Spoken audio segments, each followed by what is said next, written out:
So we all saw what went down over in Russia this past weekend. I think it started for us Friday night and went in through part of the day on Saturday, where the Wagner group, military group who works with Putin contracts with this group, and this group has been pivotal in the war that Russia started with Ukraine.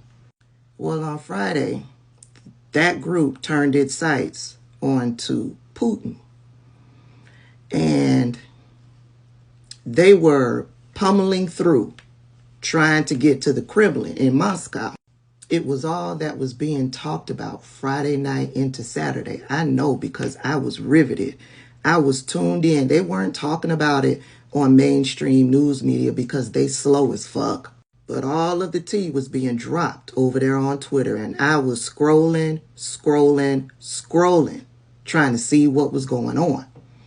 That man, I forget his name, starts with a P, was on a mission. When I say they was barreling through to get to Moscow and the Kremlin, the oligarchs was flying out. They were saying that Putin had flew out. Baby, it was going down.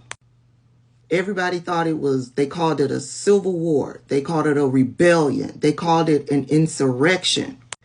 Russians fighting against Russians. Yes, this Wagner group, the soldiers in that group, Russians.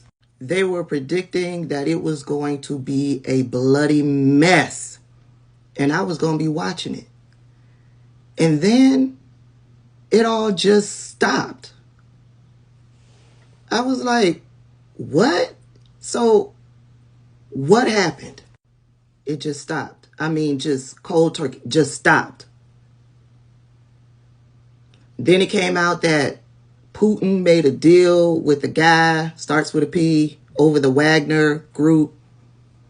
And that the guy whose name starts with a P over the Wagner group was being exiled to Belarus.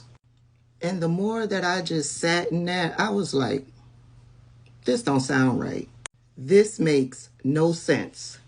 That guy whose name starts with a P has to know, no matter what deal was made, Putin is coming for him. It makes no sense to me. It